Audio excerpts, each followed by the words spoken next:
예, 귀한 찬양 감사드립니다. 네, 제가 한 번 더 기도하고 말씀 전하겠습니다. 하나님 감사합니다. 한 해가 지나가고 이제 마지막 달 12월 달이 되었습니다. 하나님 지난 하나님 한 해 동안 주께서 베풀어 주신 은혜들을 이제 생각하면서 정리하면서 하나님 아버지 우리가 또 주께서 이 땅에 오신 이번 달 하나님의 정신과 마음을 생각하면서 하나님 우리 자신을 돌아보는 귀한 한 달이 될 수 있도록 역사해 주시옵소서. 특별히 우리의 인생의 목자 되신 하나님께서 지난 인생간 살펴주셨고 함께해 주셨고 보호해 주신 그 하나님, 앞으로의 인생을 통해서도 우리 인생 놓지 아니하시고 함께 하시는 하나님 경험하는 귀한 우리가 되기를 간절히 소망합니다. 하나님 오늘 말씀이 선포될 때에 하나님 목자 되신 그 하나님의 마음과 심정을 깊이 깨닫고 하나님 우리가 주님 앞에 감사의 제사를 드리고 결단하고 다짐하는 귀한 은혜의 시간 될 수 있도록 역사해 주시옵소서. 하나님 함께 해 주실 것을 믿습니다. 감사드리며 예수님의 이름으로 기도하옵나이다. 아멘. 우리가 사는 주변을 조금 돌아보면은 참 힘든 사람들 많은 것 같습니다. 어려운 사람들도 많고 형편이 어려워지고 삶이 힘들어질 때면은 사람들이 사람으로서도 생각할 수 없는 일을 저지르는 경우도 보게 됩니다. 언젠가 제가 타임즈를 한번 오래전에 읽은 적이 있는데 그때에 그 내용이 이런 내용이었어요. 중국 산골 오지에서 장터가 섰는데 그 장터에 이 가마니를 깔고 있는 거예요. 거적 가마니를 깔고 있는데 거기 위에 뭐가 놓여 있냐면 갓난아이들이 이렇게 질비하게 누워 있는 것을 사진을 기자가 찍었더라고요.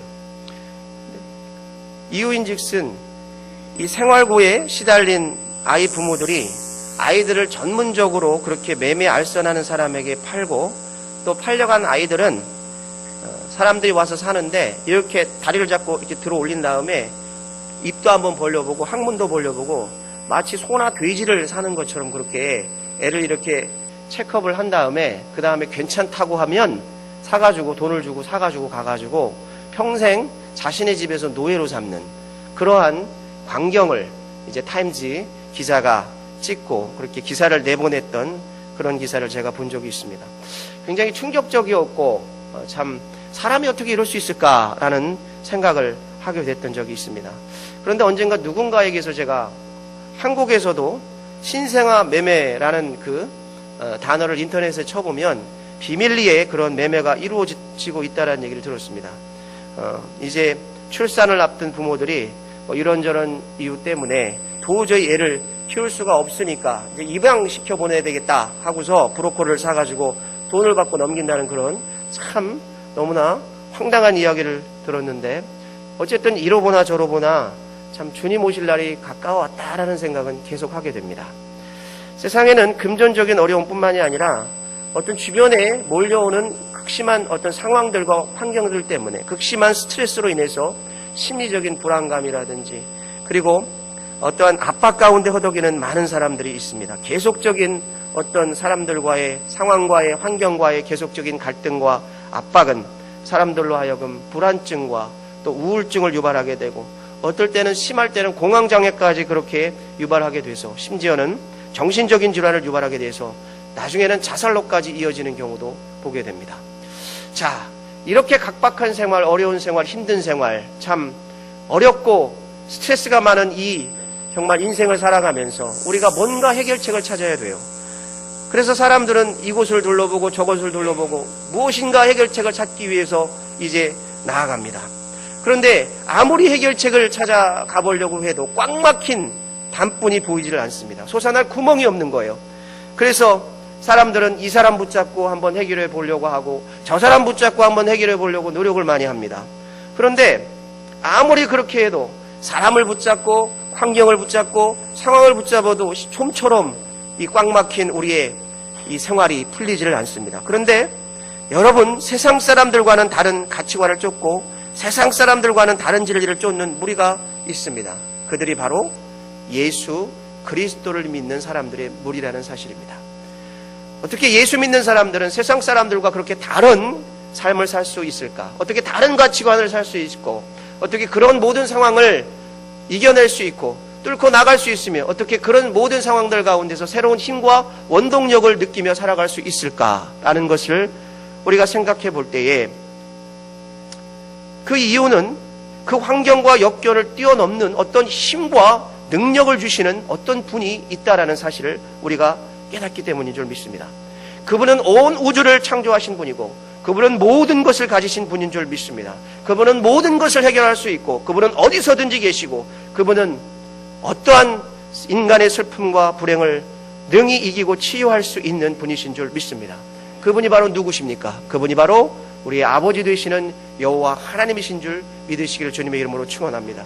오늘 시편 23편의 이 기자는, 다윗은 아주 극심한 고통과 어려움의 상황 속에서 있었던 때입니다. 자신의 영혼을 기쁨의 길로, 정말로 기쁨과 환희와 행복의 길로 인도하실 수 있는 분이 바로 여호와 하나님이라는 사실을 다윗은 당당하게 소개를 하고 있습니다. 자, 여호와 하나님, 우리의 목자가 되시는 줄을 믿습니다. 그분은 우리 삶에 우리를 푸른 초장과 기쁨과 평안과 안식으로 인도하시는 목자가 되시는 줄을 믿습니다. 목자 되신 하나님, 그분이 어떤 하나님입니까? 목자 되신 주님, 우리에게 어떤 길을 안내하고 있으며, 목자 되신 하나님은 우리 인생 가운데 어떻게 역사하고 계십니까? 저는 오늘 이 아침에 여러분과 함께 그 목자 되신 하나님, 우리의 진정한 목자 되신 그 하나님의 놀라운 은혜와 사랑을 한번 살펴보는 그런 시간을 갖고자 합니다. 자, 여러분, 목자 되신 하나님은 어떤 하나님입니까? 첫 번째, 한번 따라 하십니다. 자, 목자 되신 하나님은 우리의 모든 필요를 채우십니다. 자, 믿으시면 아멘 합시다. 시편 23편 1절을 같이 읽습니다. 자, 시편 23편 1절 시작. 여호와는 나의 목자시니 내게 부족함이 없으리로다. 자, 오늘 1절에 보면은 부족함이 없다는 얘기는 우리의 모든 필요를 채우신다라는 말입니다. 자, 그런데 여러분 주목하시기 바랍니다. 하나님이 여러분의 모든 필요를 채우신다고 얘기를 했지, 하나님이 여러분이 원하는 거 다 들어주겠다고 말씀하시지는 않았습니다. 만약 여러분이 내가 원하는 거 하나님이 다 들어주셔야 된다라고 그런 하나님으로 오해를 하신다면, 이 세상은 가장 혼탁하고 가장 혼돈스럽고 가장 어려운 세계가 될 것입니다. 여러분 생각해 보세요. 예수 믿는 사람 중에 대통령 원하는 사람 100명만 돼도 다 대통령 원할 텐데, 대통령은 한 명밖에 되는 게 아니에요. 그러면 나도 대통령 되고 싶고 너도 대통령 되고 싶고, 그러면 하나님이 그 사람 소원 다 들어준다면은 이 사람 대통령 된 지 그 다음날 바뀌고, 저 사람 대통령 시켜줘야 되고, 이 사람 대통령 된 지 하루 만에 저 사람 대통령 시켜줘야 되고, 원하는 대로 다 하나님이 들어준다고 한번 생각을 해보세요. 내가 이 세상에서 가장 큰 부귀를 원한다, 가장 큰 재물을 원한다. 여러분, 가장 큰 부귀와 재물을 원하는 사람은 세상에 한 명뿐입니다. 가장은 한 명뿐이에요. 최상급 아닙니까? 내가 가장 큰 권력을 원하는 사람이다, 한 명이죠. 예. 누구나 다 될 수는 없습니다. 내가 원하는 것을 하나님이 다 하나님께서 들어주신다라고 생각하는 것은, 그것은 우리의 잘못된 오해와 우리의 잘못된 생각 속에서 있는 것입니다. 그러나 하나님은 우리를 가장 잘 아시는 분이기 때문에 우리의 필요를 채워주시는 분인 줄 믿습니다.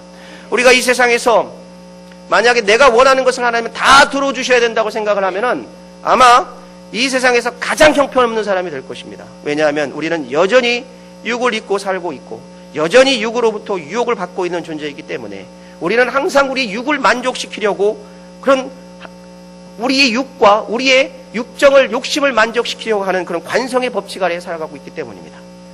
그러나 여러분, 하나님은 우리의 모든 것을 아시는 하나님이신 줄 믿습니다. 하나님은 우리의 약함도 아시고, 하나님은 우리의 강함도 아시고, 우리의 기질도 아시고, 우리의 성격도 아시고, 하나님은 우리의 모든 것들을 우리보다 더 잘 아시기 때문에 우리의 필요가 무엇인지를 우리보다 더 잘 아시는 줄 믿습니다. 다시 말하면 하나님은 양을 위하여, 목자이신 하나님은 양을 위하여 주어야 될 것과 주지 말아야 될 것을 너무나 잘 안다는 것입니다. 줘서 독이 되는 것은 하나님은 절대 주지 않습니다. 여러분, 양의 건강과 생명을, 그것은 양을 위해서 보존하기 위해서 그렇게 역사하는 것입니다. 목자는 양이 필요한 것을 정확히 압니다. 그래서 목자는 양을 사랑하고 양이 더 건강하게 보존되기를 원하기 때문에 정확히 그가 무엇이 필요한지를 알고 채우십니다. 이 말은 우리가 원하는 것을 하나님께서 무조건 다 들어주신다, 그런 하나님이 아니라는 거예요. 이 말은 하나님께서 우리를 정확히 아시기 때문에 우리를 위해서 우리의 필요한 것을 정확히 채워주신다는 말씀입니다. 왜냐하면 한번 따라하십니다. 욕심과 필요는 다른 것입니다. 다시 한번 따라합시다. 욕심과 필요는 다른 것입니다. 그러므로 하나님께 무엇을 구한다는 것은 우리의 욕심을 하나님께 구하는 것이 아닙니다. 그것은 먼저 하나님의 뜻과 하나님의 소원을 찾는 것이 선행되어져야 하는 줄 믿습니다. 기도를 하는데 옛날에 저도 기도할 때 그런 기도 많이 했습니다. 하나님 주시옵소서. 하나님 주시옵소서. 제가 이거 원하지 않습니까? 하나님 주세요. 기도하면 거의 95%는 그냥 달달달달 제기만 하면서 달라고 그랬어요. 그런데 나중에 시간이 지나고 나니까 제가 물론 달라는 기도를 하나님께 안 한다는 얘기는 아닙니다. 그런 기도도 해야죠. 그러나 시간이 지나면 지날수록 그런 기도를 많이 하게 돼요. 듣는 기도를 많이 하는데 하나님이 이러한 상황과 환경 속에서 원하시는 게 무엇입니까? 하나님의 뜻이 무엇입니까? 하나님의 마음과 심정이 무엇입니까? 이런 기도를 하게 됩니다. 하나님이 무엇을 원하실까? 하나님이 내 인생을 통하여 무엇을 하기를 원하실까에 더욱 집중하게 됩니다. 내가 주님 앞에 말하는 것보다 주님이 나에게 말씀하시는 것에 더욱 집중하게 되어진다는 것입니다. 내가 올려드리는 것보다 하나님이 나에게 내려오는 것에 더욱 집중했을 때, 그리고 순종했을 때 우리의 삶은 하나님의 놀라운 축복과 역사하시는 삶이 된다는 사실입니다. 여러분, 우리가 살아가면서 사실 걱정하는 것 중에 많은 부분이 먹고 사는 문제, 이런 먹고 살아가는데 필요한 것들에 대해서 많은 걱정을 합니다. 주님은 근데 이미 다 말씀하셨어요. 그 부분에 대해서는 걱정할 필요가 없다고 말씀하셨습니다. 이것은 개개인에게 말씀하신 것이 아니라 일반적인 모든 크리스찬들에게 꽝 하고 먹고 사는 문제에 대해서는 이미 모든 크리스찬들에게 일반적으로 원칙을 주셨어요. 이미 말씀을 하셨습니다. 계시를 하셨어요. 그것은 마태복음 6장 31절로부터 34절에 나와 있는 말씀인데 이런 말씀입니다. 한번 같이 봉독합니다. 시작. 그러므로 염려하여 이르기를 무엇을 먹을까, 무엇을 마실까, 무엇을 입을까 하지 말라. 이는 다 이방인들이 구하는 것이라. 너희 하늘 아버지께서 이 모든 것이 너희에게 있어야 할 줄을 아시느니라. 그런즉 너희는 먼저 그의 나라와 그의 의를 구하라. 그리하면 이 모든 것을 너희에게 더하시리라. 그러므로 내일을 위하여 염려하지 말라. 내일 일은 내일이 염려할 것이요 한 날의 괴로움은 그날로 족하니라. 여러분 믿으시면 아멘 합시다. 우리가 걱정할 것은 하나님의 나라와 의를 위해서 걱정하는 것입니다. 우리가 걱정할 염려는 하나님의 왕국과 하나님의 뜻과 하나님의 심정과 하나님의 마음이 성취되는 것을 걱정을 해야지, 우리가 먹고 사는 문제, 이건 하나님께서 이미 너희가 하나님의 나라와 의를 위해서 힘쓰고 애쓰면 다 책임져 주신다고 말씀을 이미 계시하셨어요. 우리가 그렇게 계시했어도 그것을 믿지 못합니다. 그래서 내가 애쓰고 힘써야지 잘 먹고 잘 살 것처럼 생각을 해요. 그러나 성경의 법칙은 그것이 아니라는 거예요. 하나님의 나라와 의를 구하면 하나님은 그 모든 것을 먹고 사는 문제는 책임져 주겠다는 것입니다. 여러분, 하나님 우리가 모든 쓸 것을 구하기도 전에 이미 아신다고 말씀하십니다. 우리의 염려는 먹고 쓰고 입고 마시는 것에 대한 염려가 아니라 어떻게 하면 하나님의 영광을 위하여 살 것인가, 어떻게 하면 순종할 수 없는 상황 가운데서도 순종으로 나아갈 것인가, 어떻게 하면 하나님의 말씀과 뜻에 따라 살아갈 것인가에 대한 거룩한 염려와 근심이 우리의 염려와 근심이 되어야 될 줄 믿습니다. 성경 고린도후서 7장 10절은 이렇게 말씀하십니다. 자, 다 같이 읽습니다. 시작. 하나님의 뜻대로 하는 근심은 후회할 것이 없는 구원에 이르게 하는 회개를 이루는 것이요 세상 근심은 사망을 이루는 것이니라. 여러분, 여호와 하나님은 이렇게 우리의 욕심이 아니라 필요를 채우시는 분이기 때문에 우리가 그분을 의지하고 그분이 선한 목자 되심을 믿고 그렇게 순종하면은 평안과 축복의 인생으로 우리를 인도하시는 줄을 믿으시기를 주님의 이름으로 축원합니다. 여러분, 목자 되신 하나님이 어떤 하나님입니까? 목자 되신 하나님은 우리의 필요를, 우리의 욕심이 아니라 우리의 필요를 채우시는 분이라는 사실을 기억하시는 여러분 되시기를 주님의 이름으로 축원합니다. 자, 두 번째로 목자 되신 하나님은 어떤 하나님일까요? 두 번째로, 자, 한번 따라하십니다. 자, 우리를 안식과 의의 길로 인도하십니다. 오늘 시편 23편 2절과 3절은 우리로 하여금 하나님 안에서 참된 안식과 쉼을 갖게 하시고 그 쉼을 통한 에너지를 가지고 의의 길로 갈 수 있도록 우리를 인도하신다고 말씀하십니다. 오늘 우리 같이 본문 시편 23편 2절과 3절을 같이 봉독합니다. 시작. 그가 나를 푸른 풀밭에 누이시며 쉴만한 물가로 인도하시는도다. 내 영혼을 소생시키시고 자기 이름을 위하여 의의 길로 인도하시는도다. 우리가 육체적인 필요를 풀기 위해서는 휴가를 떠나거나 잠시를 멈추고 휴식을 취하면 됩니다.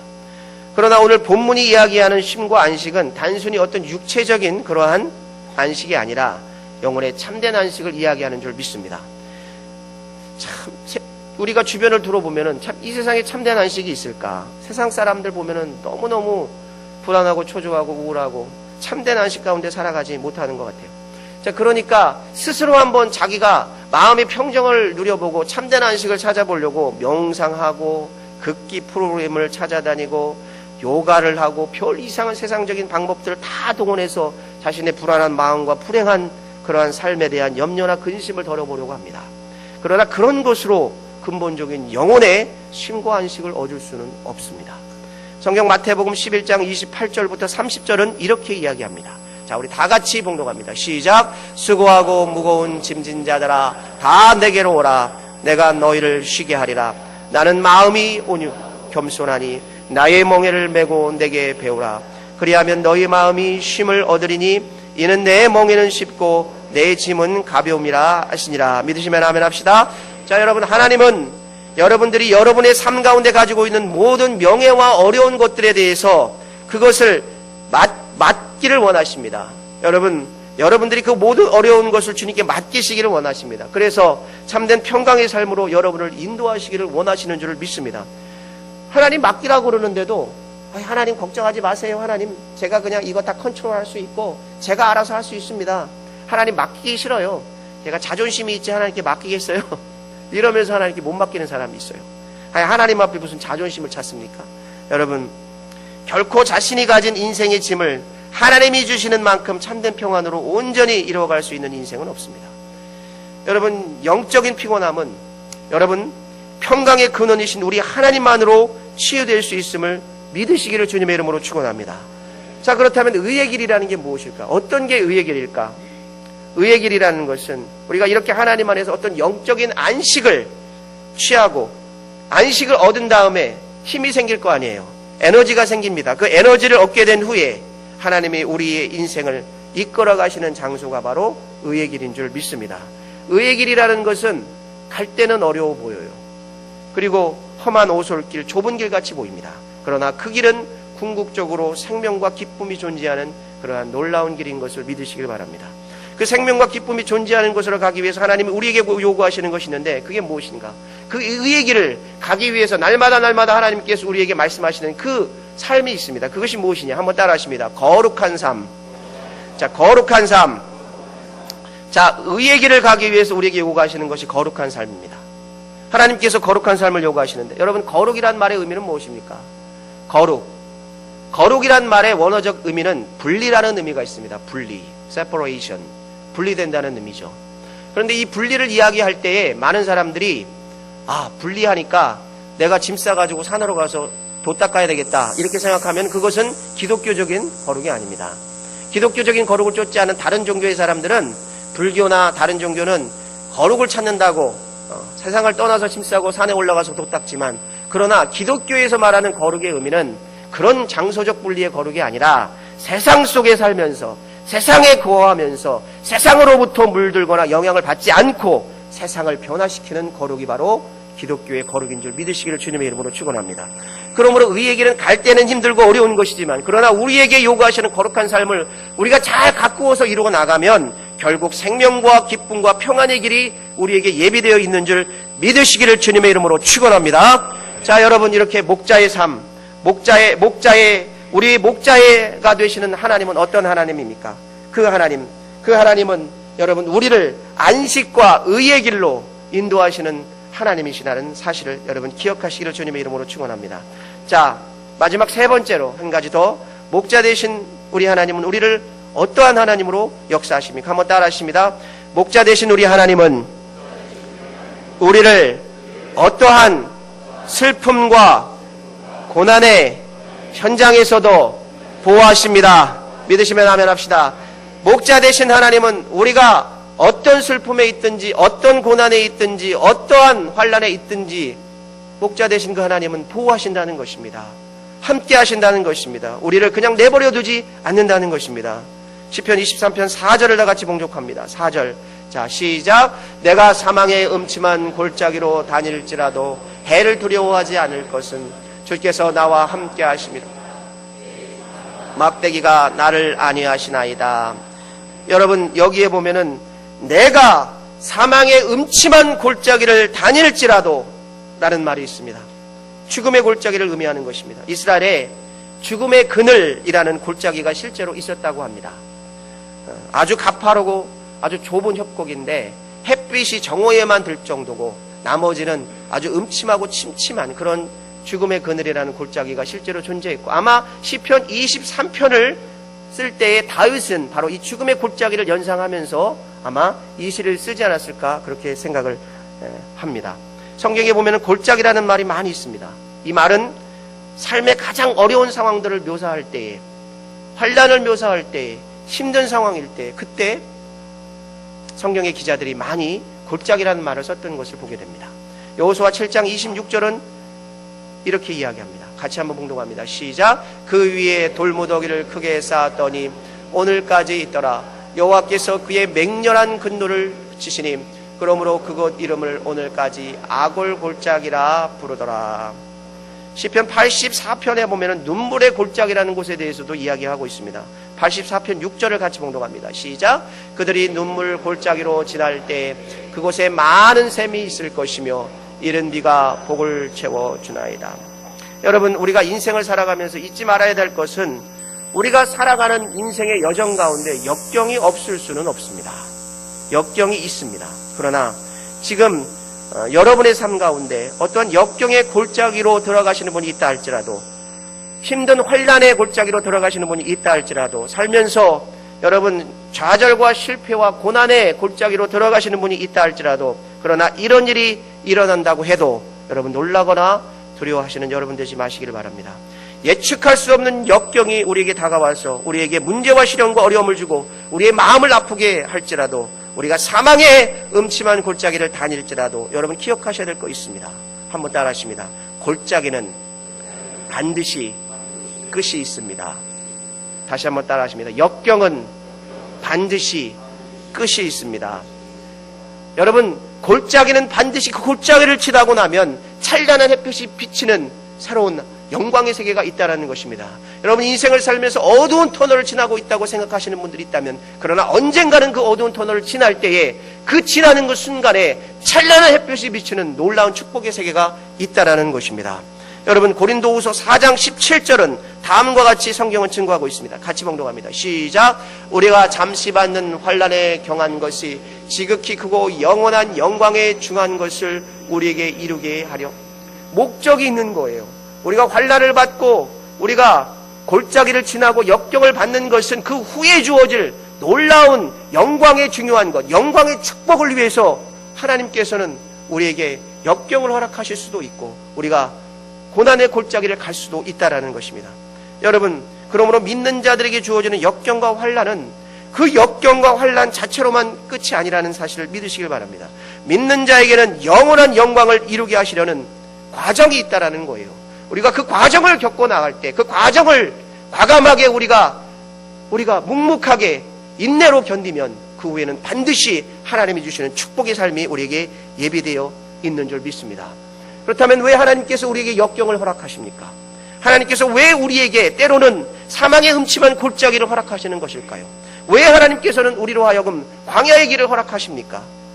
하나님이 원하시는 목적이 있기 때문입니다. 하나님께서 우리로 하여금 역경의 골짜기를 통과하시게 하는 이유가 있습니다.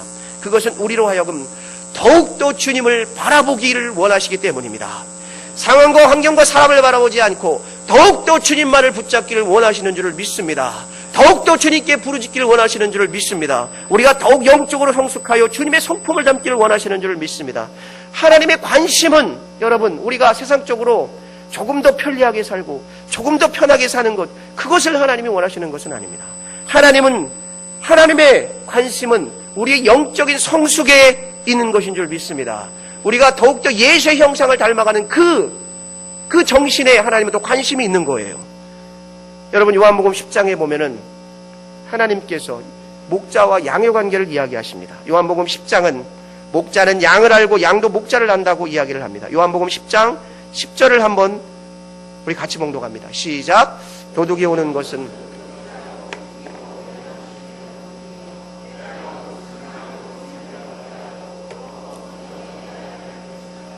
여러분, 여기서 양으로 더 풍성한 삶을 살게 한다는 말을 여러분 오해하지 마시기 바랍니다. 어떤 사람들은 더 풍성한 삶을 얻게 한다고 하는 이 의미가 마치 어떤 세상을 살아가면서 편리하고 우리가 편안한 안락한 물질적인 축복만을 주시는 그런 하나님으로 오해를 하는데, 이 말의 의미는 그런 말이 아닙니다. 이 풍성한 삶이라는 것은 우리가 인생을 살면서 슬픔이나 어떤 위기나 실패를 겪지 않을 것이라고 이야기하는 것이 아닙니다. 그러나 하나님께서 말씀하시는 풍성한 삶이라는 것은 우리가 슬픔의 상황이나 위기의 상황이나 실패의 상황이나 좌절의 상황이나 환난의 상황이나 곤고의 상황일지라도 하나님께서는 우리를 내버려 두지 아니하시고 우리를 돌보시고 우리와 끝까지 함께 하실 것이라는 그 풍성을 의미하는 것입니다. 그러므로 여러분, 그 역경의 골짜기를 통과하는 자들에게 주어지는 놀라운 축복이 있다는 사실을 여러분 기억하시기 바랍니다. 그 역경의 골짜기를 통과하는 사람들에게 주어지는 놀라운 축복에 대해서 시편 23편 5절과 6절은 이렇게 증거하고 있습니다. 우리 다 같이 한번 5절과 6절을 봉독합니다. 시작. 주께서 내 원수의 목전에서 내게 상을 차려주시고 기름을 내 머리에 부으셨으니 내 잔이 넘치나이다. 내 평생의 선하심과 인자하심이 반드시 나를 따르리니 내가 여호와의 집에 영원히 살리로다. 아멘. 목자이신 하나님께서 여러분을 결코 버리시지 않는다는 사실입니다. 결코 어떠한 상황 속에서도 여러분을 떠나지 않는다는 사실을 여러분 기억하시기를 주님의 이름으로 축원합니다. 그분의 선하심과 인자하심이 반드시 우리와 함께 하실 것이고 우리가 전능하신 하나님의 집에서 그분과 영원히 거할 것을 믿으시기를 주님의 이름으로 축원합니다. 여러분, 제가 알고 지내던 한 집사님이 있었는데 이 집사님이 저에게 겪은 일을 한번 이야기해 주시는데 제가 그 이야기를 듣고서 참 많은 생각을 했습니다. 언젠가 그 집사님이 동작대교를 차를 타고 지나가시는데 백밀러를 딱 보는 순간에 옆쪽에 어떤 사람이 차를 세워놓고 그 다리 위에다 차를 세워놓고 이 신발을 벗고 그 다음에 겉옷을 벗은 다음에 그 난간 위로 올라가더라는 거예요. 저 사람 뭐 하려고 그러지? 그러고 나서 앞 잠깐 본 다음에 다시 백밀러를 딱 보니까 그 사람이 없어졌더라는 거예요. 그 사람은 거기서 뛰어내린 거죠. 그래서 이 집사님이 전화기를 들고 급하게 한강 수상구조대에다가 전화를 해가지고 막 전화를 했어요. 근데 그 사람들이 정말 빠르게 정말 신속하게 움직여가지고 그 사람을 구했답니다. 구했다고 연락이 왔대요. 자 그러면서 그 집사님이 그날 밤 그런 일을 겪고 나서 잠을 뒤척이면서 생각을 많이 했는데 이런 생각이 들더래요. 육체의 생명을 구하는 일도 이렇게 기쁜데 지옥 갈 영혼 구원해서 천국 갈 수 있도록 인도하는 일이 하나님 얼마나 기뻐하실까, 그런 생각을 했답니다. 그래서 그 사람 혹시 예수 안 믿는 사람이면은 예수님 믿게 하려고 백방으로 소문해가지고 만나서 복음 전하려고 그렇게 했는데 이제 경찰서에서 신원 보안상 문제로 인해서 그 소재를 알 수 없다고 해가지고 결국 만나지는 못했지만 예수님 믿고 세서만 갖도록 그렇게 아름다운 인생 살게 해달라고 그렇게 기도했다라는 이야기를 제가 들었습니다. 제가 그 이야기를 들으면서 제가 딱 머리에 스치고 지나가는 생각이, 첫 번째 생각이 그런 생각이었습니다. 야, 얼마나 살기가 힘들었으면 죽으려고 했을까.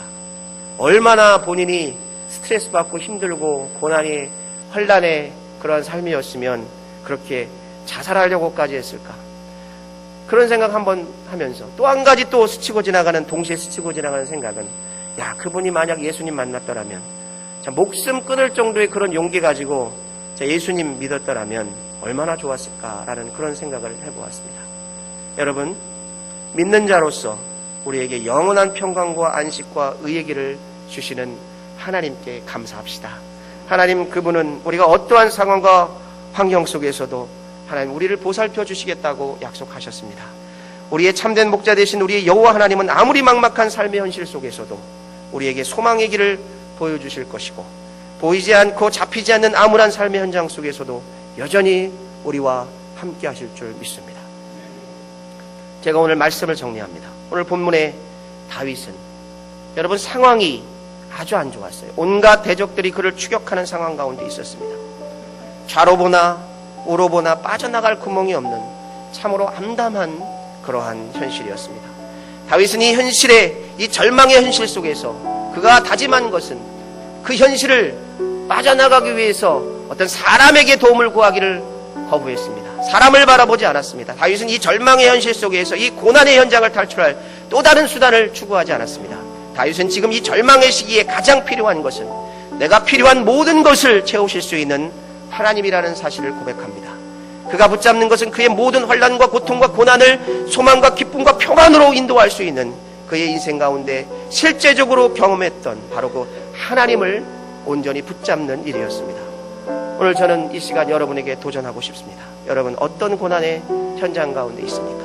어떤 절망의 현실 속에 있습니까? 여러분, 그러나 여러분이 어떤 환난과 어떤 절망과 어떤 실패와 어떠한 어려움 가운데 있다 할지라도 여러분에게 계시는 분이 있습니다. 예수님이 여전히 여러분을 지키고 계시는 줄을 믿습니다. 여러분 어떠한 현실 속에 있다 할지라도 여러분에게 아직 그 절망을 축복으로 변화시킬 수 있는 놀라운 존재가 여전히 여러분 곁에 계십니다. 하나님 여러분의 삶 가운데 살아계십니다. 그분이 여러분의 삶을 주관하시기를 원하십니다. 오늘 나의 인생의 모든 것을 채우실 수 있는 우리 목자 되신 주님 앞에 우리 인생을 드리기를 소망합니다.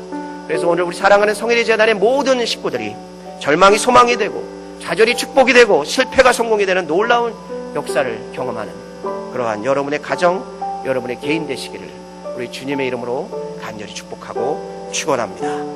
우리 이제 같이 복음성가 61장 부르실 때에 이 가사가 참 좋아요.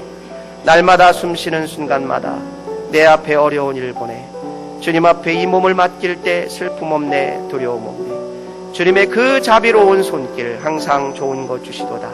사랑스레 아픔과 기쁨을 수고와 평화와 안식을 어떠한 상황과 환경 속에서도 우리를 버리지 아니하시고 끝까지 사랑하시고 돌보신다는 그 하나님의 약속 생각하시면서 이 찬양같이 하나님 앞에 올립니다.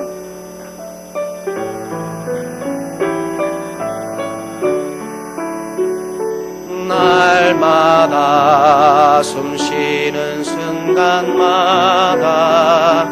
내 앞에 어려운 일 보내 주님 앞에 이 몸을 맡길 때 슬픔 없네 두려움 없네 주님의 그 자비로운 손길 항상 좋은 것 주시도다.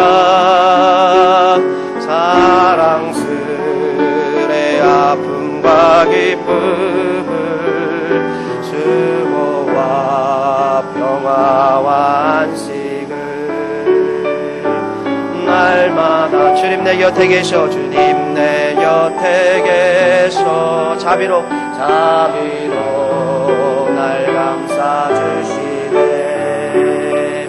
주님 앞에 이 몸을 맡길 때 힘주시네 위로함 주네 힘주시네 위로함 주네 어린 나를 품에 안으시사 항상 평안함 주시도다. 내가 살아 숨을 쉬는 동안 살피신다 약속하셨네 아멘. 인생의 어려운 순간만 주의 약속 생각해보네 주의 약속 생각해보네 내 마음속에 믿음 잃지 않고 말씀 속에 위로를 얻네 주님의 도우심 바라보며 모든 어려움 이기도다 흘러가는 순간순간마다 주님이야 우리 3절 한 절 더 합시다. 3절 한 절만 더. 3절 한 절. 인생 어려운 순간마다 주의 약속 생각해보네. 주의 약속 생각해보네. 내 맘속에 믿음 잃지 않고 말씀 속에 위로를 얻네. 주님의 도움 바라보며 모든 어려움 이기로다. 흘러가는 순간순간마다 주님 약속 새겨봅니다. 우리 오른손 가슴에 얹고 기도합시다.